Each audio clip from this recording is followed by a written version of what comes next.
estudiar es el choque eléctrico.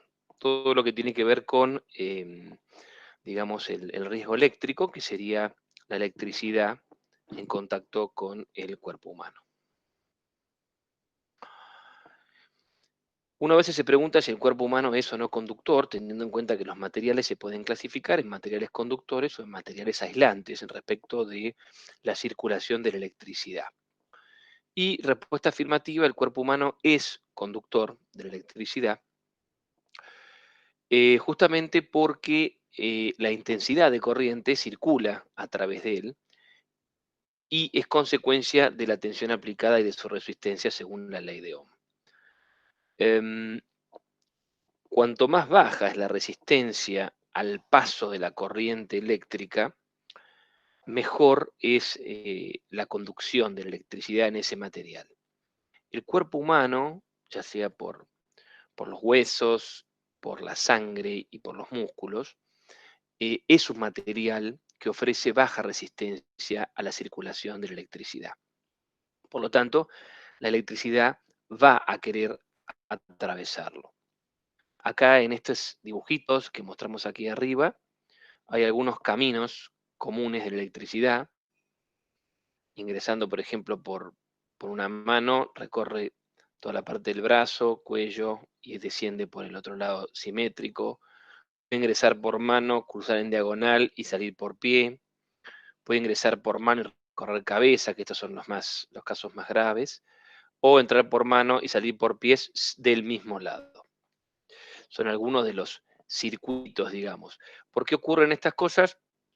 Porque en función de la constitución corporal de cada persona, digamos, siempre la electricidad va a ir atravesando aquellos lugares que tienen menor resistencia, que ofrecen menor resistencia a su paso. Eso tienen que pensarlo como una defensa en un partido de fútbol, en un partido de rugby o de lo que piensen.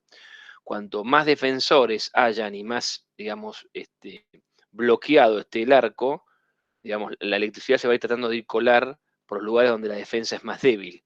En los lugares donde hay una defensa bien plantada, la electricidad no va a pasar. Por lo tanto, los materiales que son aislantes, o sea, no conductores o poco conductores, ofrecen una resistencia muy elevada a la corriente eléctrica y cuando la corriente quiere venir, se ve obstruida, entonces no circula a través de allí. La ley de Ohm básicamente es la que rige en lo que hablamos de electricidad, en electricidad dinámica, y establece básicamente que la intensidad de corriente es directamente proporcional a la tensión aplicada e inversamente proporcional a la resistencia ofrecida por el material conductor. Si miran este dibujo de aquí, en este cuadrado, la ley de Ohm la vemos identificada como V igual a I por R.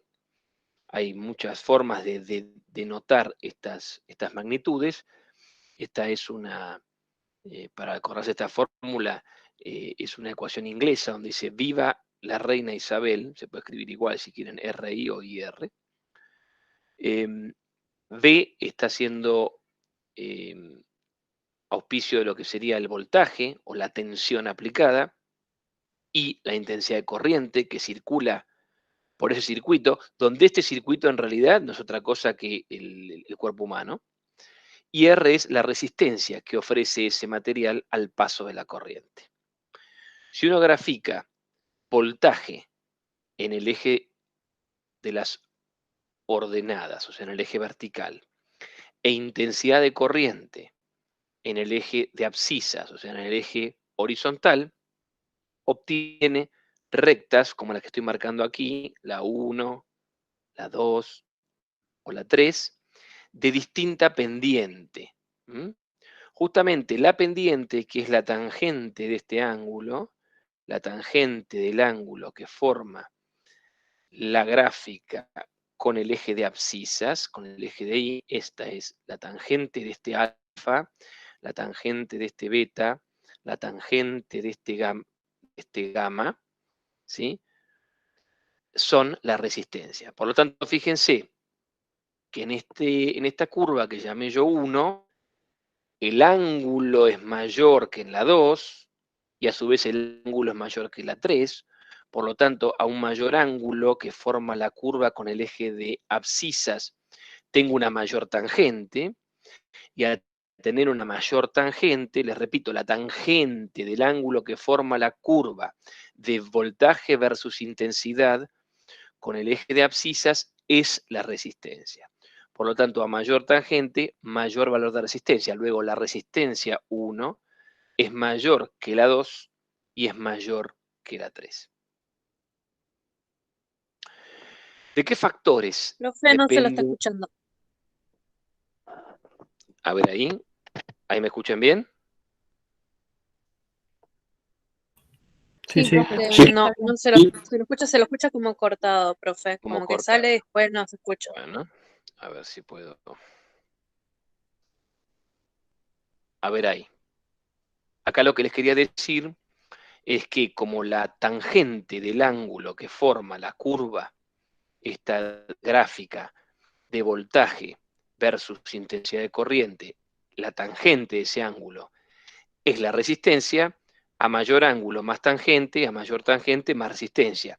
La resistencia del material 1 o en la condición 1 es mayor que la resistencia 2 y en la condición 3 aún es menor todavía. O sea, la R1 es mayor que la R2 y es mayor que la R3 porque los ángulos son mayores y las tangentes son mayores. ¿De qué factores depende la resistencia del cuerpo humano? Dijimos hace un ratito que el cuerpo humano ofrecía baja resistencia al paso de la corriente eléctrica, por lo tanto el cuerpo humano va a tender a ser conductor y la electricidad va a tender a circular a través de él. Ahora, no siempre circula la misma cantidad de energía, porque depende de muchos factores, como verán aquí.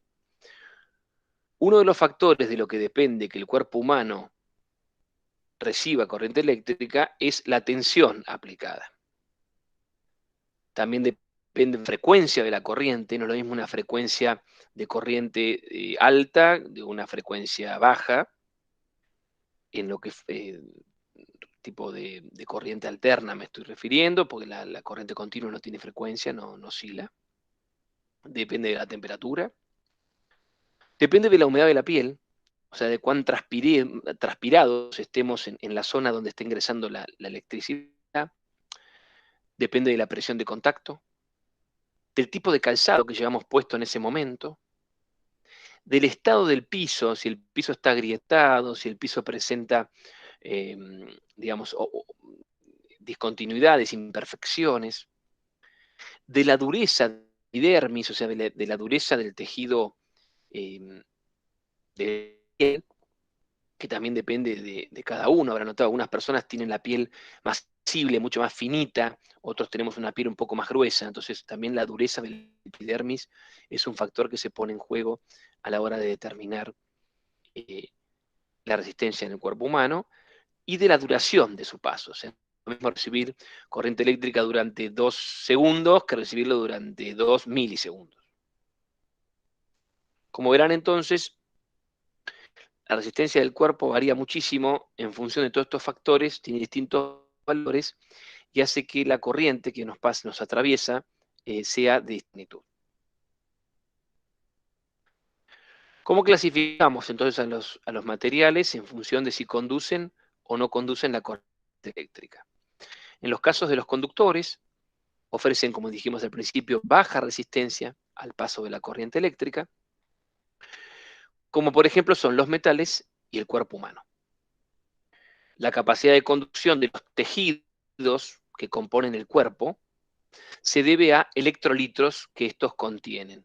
Generalmente, por los tejidos, digamos, circula sangre, circula linfa, y la sangre, el agua, la linfa, llevan electrolitos. Electrolitos son partículas iónicas cargadas, o sea, iones, cationes positivos, aniones negativos. Esa presencia de iones es la que, digamos, determina que la electricidad pueda ir circulando porque se van tocando las cargas, se van contactando las cargas iónicas. En el caso de los metales conducen por un fenómeno no de iones, sino de electrones.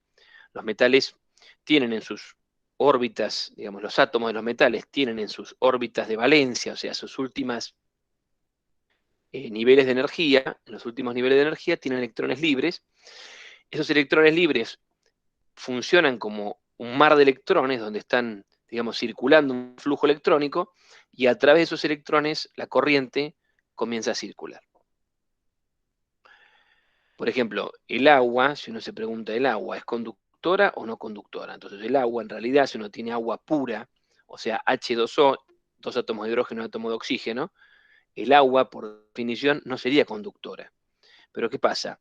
Si uno coloca pone agua en la bañera de su casa y coloca un secador de pelo, tiene electricidad enseguida y se puede quedar electrocutado. ¿Por qué?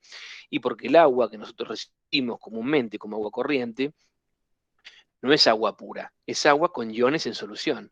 Es agua que tiene sales, tiene minerales, tiene cationes, tiene metales, tiene disueltos un montón de componentes iónicos que hacen justamente que esa corriente se pueda transcribir y migrar de un lado al otro.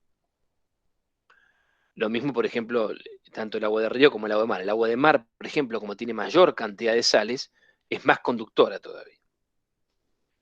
Los aislantes, inversamente, ofrecen alta resistencia y generalmente, digamos, al paso de la corriente eléctrica y prácticamente por ellos no puede circular. Los ejemplos son el plástico, la madera, la cerámica y la goma. Son típicos materiales que no facilitan el paso de la corriente eléctrica. El agua y el aire son aislantes bajo ciertas condiciones, pero conductores bajo otras, lo que les explicaba yo recién.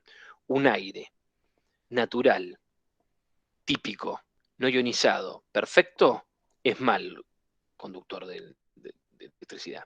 Ahora, un aire de las capas atmosféricas que están más arriba, situadas casi a nivel ionósfera, donde ya hay ionización de ese aire, ya hay partículas y electrones sueltos, es conductor. El agua, acabo de explicar lo que pasa con el agua, con los iones presentes en solución. Hay un tipo de electrificación que se conoce con el nombre de electrificación por contacto. La electrificación por contacto puede ocurrir de dos maneras distintas. Puede ocurrir por contacto eléctrico directo o por contacto eléctrico indirecto. ¿Cuándo ocurre electrificación por contacto eléctrico directo? Cuando entran en contacto físico las partes activas de una instalación con la persona. Esto ocurre, típico ejemplo, cuando uno toca un cable pelado vivo. Al tocar un cable pelado, al poner en contacto directo con los vivos, automáticamente tenemos un efecto de electrificación por contacto directo. Por lo general, este tipo de accidente ocurre por negligencia o por impericia por parte del trabajador. Somos nosotros los que estamos yendo a tocar un material, digamos, que está en donde el vivo está expuesto. Tendríamos que no tocarlo o debería venir, digamos, bien aislado de fabricación. En la electrificación por contacto indirecto, en cambio, ocurre cuando las masas son puestas en tensión. O sea, una parte de la corriente de defecto, ¿sí?, va a pasar por la persona y la rama principal de esa corriente seguirá su curso a través de la descarga a tierra. O sea que la corriente como que se divide en dos partes, una sigue, digamos, el curso a descarga a tierra, que sería la descarga de jabalina, y el otro es el que transita y se descarga a tierra, pero a través de la persona. Este tipo de electrificación indirecta ya no se debe tanto a digamos, la impericia o la negligencia de la persona, sino a un insuficiente aislamiento o a una falta de mantenimiento ya del circuito o del equipo. Entonces, son equipos, pueden ser máquinas, herramientas eléctricas o lo que sea, que vienen insuficientemente aisladas sus partes vivas o que por falta de mantenimiento esas carcasas, digamos, no están debidamente aisladas y ocurre electrificación indirecta. Profe, como las heladeras de antes, ¿no? Que pasaba eso siempre. Exactamente. ¿Se acuerdan el típico ejemplo cuando uno tiene hijos chicos, todavía le sigue diciendo, ponete zapatillas cuando vas a sacar algo de la heladera? Justamente viene la vinculación de lo que hablábamos hace un rato, que el tipo de calzado también influye muchísimo en las condiciones de el paso de la corriente eléctrica en la persona, lo determina. Entonces, generalmente con zapatillas de goma y demás uno estaría aislado. Cuando ahora vienen las heladeras, los televisores, que también ocurre, toda la parte, digamos, de equipos, y más ni hablar lo que son circuitos o instalaciones eléctricas de plantas industriales o de lugares de server, donde trabajan cosas de telefonía, de computación, y ahora sí tienen que venir perfectamente aisladas para evitar justamente este tipo de descarga lateral. Bien, veamos ahora un poco lo que tiene que ver con la frecuencia de la corriente eléctrica. La frecuencia se define como el número de ciclos, que sería el número de veces, que la corriente cambia su signo. La corriente puede venir, por ejemplo, positiva, luego se hace negativa, después se hace positiva, negativa, positiva, negativa. Entonces, en función de cuántas veces cambió de signo en un cierto periodo de tiempo, se puede clasificar en corriente alterna de baja frecuencia, cuando ese valor, o sea, cuando esa cantidad de ciclos que indican el cambio de signo de la corriente, es menor a 1 MHz, o sea, a 1000 Hz. Corriente alterna de alta frecuencia, cuando esa frecuencia, cuando esa cantidad de veces que cambió de signo, es mayor a 1 MHz, o sea, es mayor a 1000 Hz. Obviamente, si la corriente es continua, la corriente no cambia de signo y al no cambiar de signo, entonces carece de frecuencia. Esto es muy importante, clasificar la corriente en alterna y continua, y dentro de la alterna subclasificarla en de baja y de alta frecuencia, porque los efectos fisiológicos de la corriente eléctrica depende mucho de la frecuencia asociada. O sea, no es lo mismo el efecto fisiológico de una corriente de baja frecuencia que de una de alta. Consecuencias de la electricidad. La electricidad causa, por supuesto, como sabemos, hechos infortunios de gravedad. Pueden terminar con quemaduras, pueden terminar con problemas neurológicos, pueden terminar con parálisis, parálisis de músculos o de órganos, deleteria de órganos, incluso pueden provocar la muerte. Las causas de la corriente y la frecuencia, o sea, la intensidad y la frecuencia son las causas que determinan la gravedad o la peligrosidad de la corriente eléctrica. Ojo con esto, porque uno siempre tiende a ver en la ruta, cuando viaja, tendidos eléctricos, las famosas catenarias, que es la forma que adopta la, la línea de tensión, que es como una especie de hamaca así, parabólica.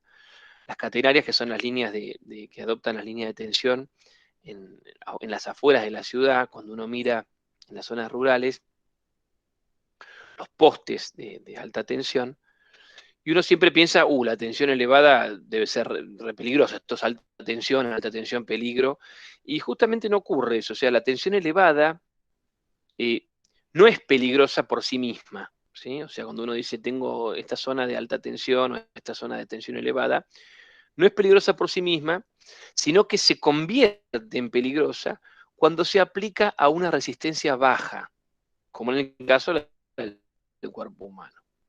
Si uno tiene una tensión elevada que se aplica a una resistencia más bien alta, provoca menos efectos que una tensión baja que se aplica a una resistencia baja.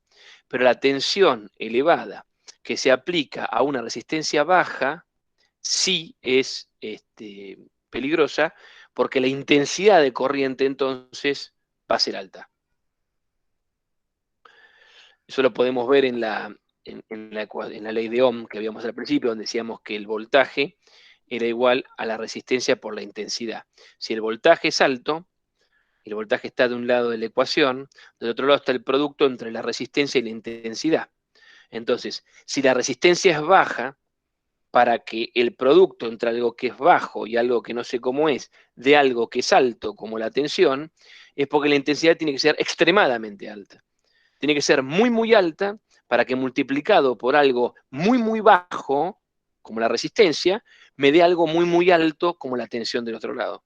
Por lo tanto, al tener alta tensión de un lado y baja resistencia del otro, tengo una intensidad de corriente muy, muy alta, y esa es la que ingresa al cuerpo.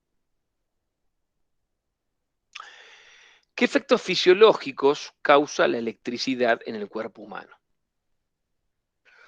Dijimos que no solo dependía de la intensidad y de la frecuencia, que eran los parámetros más importantes que son inherentes a la electricidad, sino que también dependen los efectos fisiológicos del camino que la electricidad elige en función de los tejidos que va atravesando, o sea, en función de qué tejidos, o sea, de qué órganos la electricidad elija, que fue un poco el esquema que yo les quise mostrar en el primer chart, donde aparecían distintos recorridos de la electricidad por el cuerpo humano. Bueno, ¿se acuerdan que había uno que entraba directamente, entraba por mano, iba hacia el cerebro? Bueno, ese, por ejemplo, es un caso muy grave porque es un recorrido muy peligroso. Entonces, en función de qué camino, de qué laberinto va siguiendo la electricidad dentro del cuerpo humano, eso determina también, además de la frecuencia y la intensidad, una vez fijadas,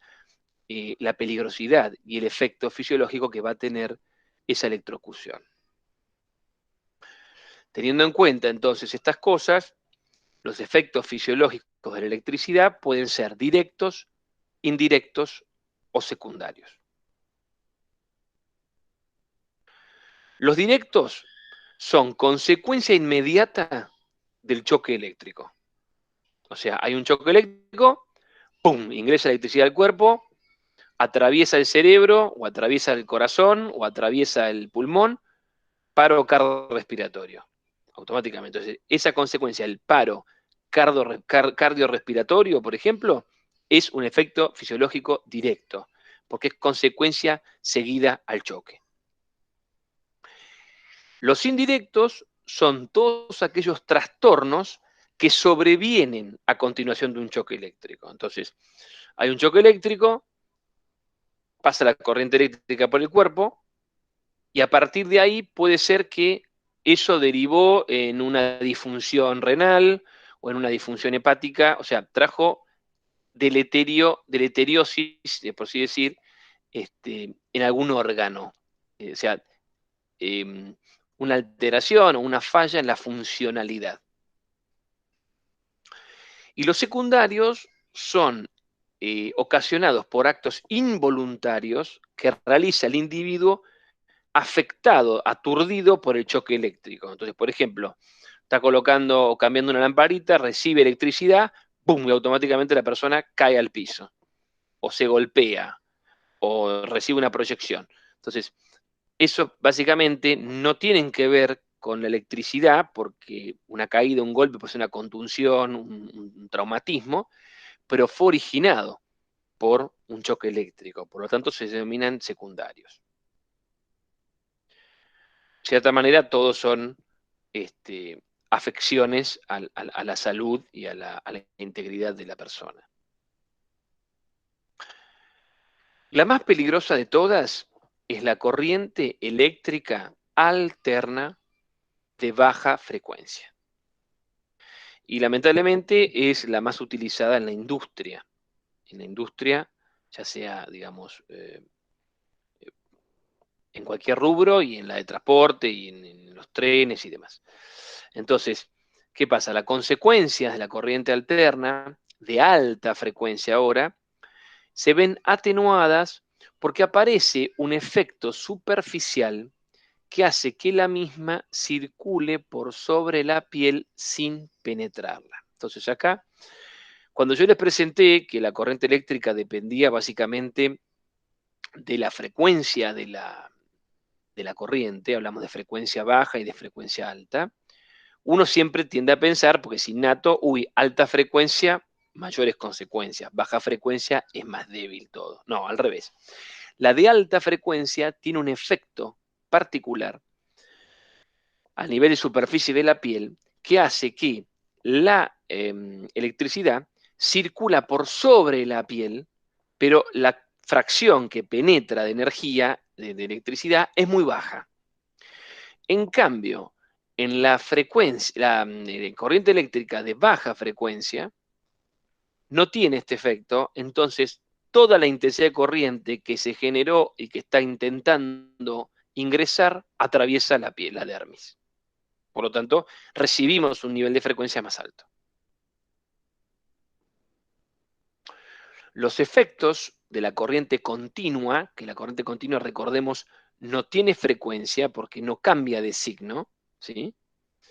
Aparecen y se manifiestan en periodos más largos de exposición. O sea, cuando uno recibe un choque eléctrico con una corriente eléctrica de tipo alterna, ya sea de baja o de alta frecuencia, la consecuencia se manifiesta enseguida. En cambio, para lograr una consecuencia de una exposición a una corriente continua, necesitamos mayores tiempos de exposición. ¿Por qué?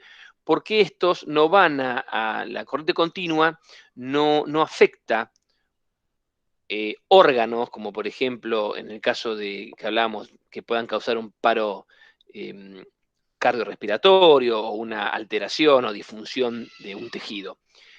Actúan por calentamiento, ¿sí? Porque la corriente lo que hace la continua es actuar por calentamiento. Entonces, cuanto mayor es el tiempo de exposición, empezamos a sentir quemaduras que pueden producir de distintos grados, ¿no? Primero, segundo, tercer grado. Y en algunos casos, al haber electrólisis en la sangre, justamente la electrólisis del agua presente en la sangre, puede producir riesgo de embolia local, ¿sí? Por lo tanto, eso depende mucho del tiempo de exposición. En el caso de la corriente eléctrica alterna, ya sea de baja o de alta frecuencia, teniendo esta consideración de que la de alta frecuencia penetra en menor cantidad por este efecto superficial de circulación, mientras que la baja penetra 100%, son inmediatas. Las acciones, los efectos son inmediatos. En cambio, en los efectos de la corriente continua, depende mucho el tiempo de exposición para que empiece a haber, digamos, un riesgo y un efecto en la salud. De aquí entonces, lo que se hace desde el punto de vista de la higiene es tener en cuenta consideraciones de seguridad para evitar la exposición a corrientes, a intensidades de corrientes que causen un daño nocivo para la salud del trabajador, de la persona. Entonces se define lo que se conoce comúnmente como tensión o voltaje de seguridad. En condiciones normales, una resistencia media, que puede ser la del cuerpo humano, dependiendo de todos los factores que vimos en los charts primeros, de 1000 ohm, o sea, 1 mega ohm, y una intensidad de corriente inferior a los 25 miliamperes, no debieran causar efectos nocivos advertidos para la salud. O sea, está probado que teniendo resistencias en el orden de los 1000 ohm y haciendo circular a través de esa resistencia, que puede ser perfectamente el cuerpo humano, corrientes con una intensidad de hasta 25 miliamperes, no se han comprobado efectos deleterios. Por lo tanto, de la ecuación principal que vimos de la ley de Ohm, que decía V igual a R por I o V igual a I por R, esto es lo mismo, el orden de los factores no altera el producto, reemplazando en R 1000 ohm y reemplazando en I 25 miliamperes, que lo que hago es lo convierto en amper, tengo que dividir por 1000, entonces corro la coma a un lugar, me queda 2,5, corro la coma a 2 lugares, me queda 0,25, corro la coma a un tercer lugar, me queda 0,025 amper, porque para pasar de miliampere a amper debo dividir por 1000, 25 dividido 1000 son 0,025. Cuando uno multiplica 1000 ohm dividido 0,025 amper, según la ley de Ohm, le representa un voltaje de 25 voltios. Esta tensión de 25 voltios es la que se denomina tensión de seguridad, ya que por debajo de esta tensión, la corriente eléctrica no produce daños en el cuerpo humano. Obviamente, no todos los organismos, no todos nosotros, tenemos una resistencia de 1000 ohm. Y no todos tenemos una resistencia de 1000 ohm en distintas condiciones, que es lo que les explicaba al principio, donde veíamos todas las condiciones de las que depende la resistencia en el cuerpo humano. Pero teniendo un valor parecido a este, digamos, multiplicando por la intensidad cerquita de este valor, es lo que uno puede aceptar para que el producto de estos dos factores nunca sea superior a 25 voltios, porque una vez que este producto de I por R es superior a los 25 volts, abandonamos la tensión de seguridad y ya estamos en riesgo de daño de choque. ¿Qué medidas entonces, para cerrar, de protección podemos destacar para evitar problemas de choques eléctricos en nuestros ambientes de trabajo? Por supuesto, utilizar tensiones inferiores a los 25 voltios, por lo que hablamos recién, o sea, trabajar con tensiones expuestas a un potencial choque que no sea mayor a los 25 voltios, o sea, que sean tensiones inferiores a la de seguridad. Realizar un correcto aislamiento de las partes activas de los circuitos, de las instalaciones, de los vivos. No permitir la accesibilidad simultánea de partes en tensión y masa para evitar justamente cortocircuitos. Dividir los circuitos para alivianar la intensidad de corriente. Recuerden que por la ley de Kirchhoff, cuando uno a un circuito lo divide en dos o en más caminos, la intensidad de corriente que viene circulando por el circuito principal debe dividirse. Por lo tanto, en cada una de esas partes, de esos caminos, digamos, o subcaminos que se abren a partir de un principal, de esos caminos secundarios, la electricidad de la corriente siempre tiene una intensidad menor. Por lo tanto, lo que hacemos es disminuir la intensidad de corriente que nos está llegando a la línea de trabajo. Realizar conexiones equipotenciales, porque a la misma, digamos, a la misma potencia, al mismo voltaje, digamos, tenemos luego con una resistencia constante y casi fija en la misma intensidad de corriente.